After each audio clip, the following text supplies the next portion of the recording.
Marcus Chen stood alone in Hangar Bay 7, his breath forming small clouds in the recycled air. The massive space echoed with the distant hum of life support systems, a sound he'd grown accustomed to during his 3 years on station Kepler 442. Around him, magnetic clamps and fuel lines hung like sleeping serpents, waiting for the next vessel that would actually need them, but not this one. This ship was different. The wandering star materialized through the hangar's atmospheric shield with barely a whisper, its hull gleaming with an iridescence that no human had ever managed to replicate. The Velkari ship moved with an organic grace, settling onto the deck as if the station's artificial gravity was merely a suggestion it had chosen to obey. Marcus had received the transmission 3 days ago. A single Velkari diplomat requesting permission to dock. No entourage. No security detail, just her. The station commander had nearly choked on his coffee. The Velkari never traveled alone. Their species was communal to the point of pathology, or so the xenopsychologist claimed. A solitary Velkari was like a solitary human lung, technically possible, but profoundly wrong. The ship's boarding ramp extended with liquid smoothness, and Marcus straightened his worn maintenance coveralls. He hadn't expected to be the welcoming committee, but when the other humans heard a Velkari was coming, they'd suddenly remembered urgent tasks elsewhere. Fear wore many masks, and on Kepler 442, it wore the mask of convenient scheduling conflicts.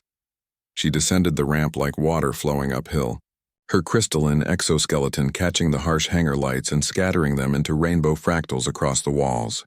The Velkari were beautiful in the way that mathematical equations were beautiful, precise, intimidating, and utterly alien.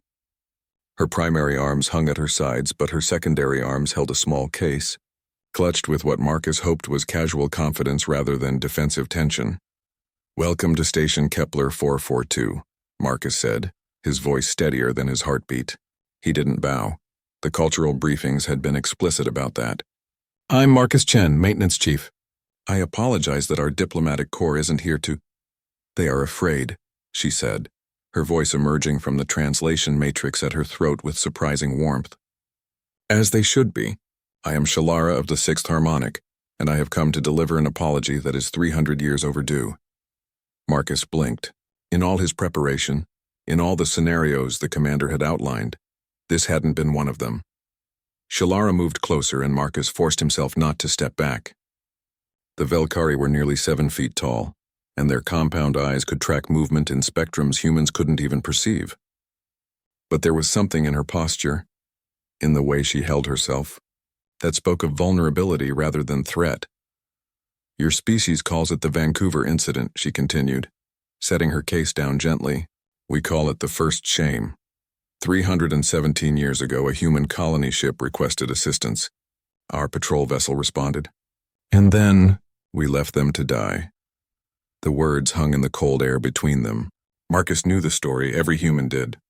The colony ship Promise, disabled by a reactor failure, its distress signal answered by a Velkari cruiser that had scanned them, deemed them unworthy of rescue, and jumped away. 243 souls had suffocated in the dark before another human ship found them. The incident had nearly sparked a war. "I don't understand," Marcus said carefully. "Why now? Why you?" Shalara's secondary arms moved in what the cultural database identified as a gesture of deep remorse. "Because we were wrong. Not just about that day, but about everything. We saw humans as individuals, scattered and separate, and we judged you weak.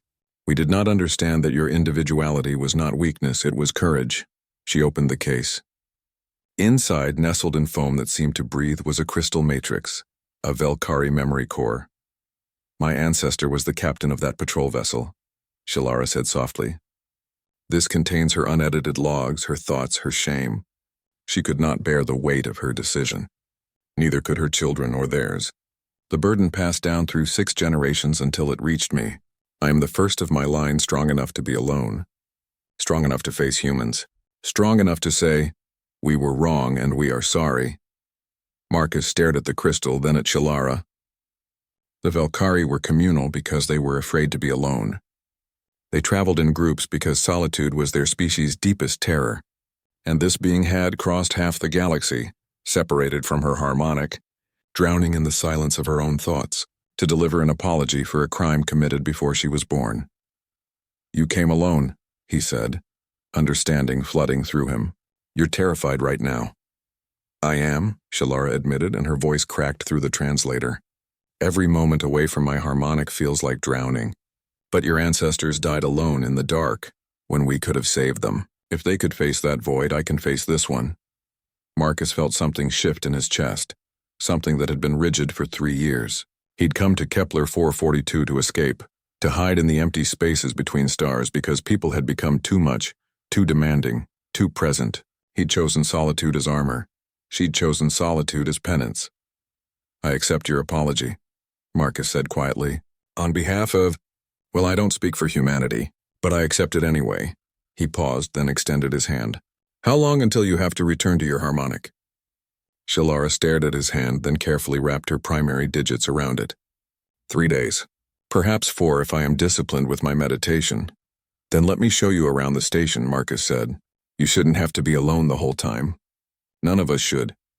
As they walked toward the hangar exit, the crystal case tucked carefully under Marcus's arm, he realized the truth.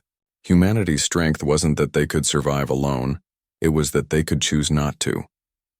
They could reach across the void, across fear, across 300 years of resentment and simply say, you don't have to carry this by yourself. Behind them, the wandering star settled into its moorings, its hull still gleaming with impossible light.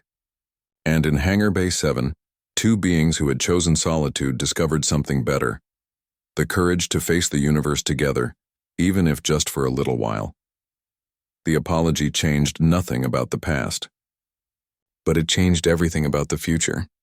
And that, Marcus thought, was the most human thing of all.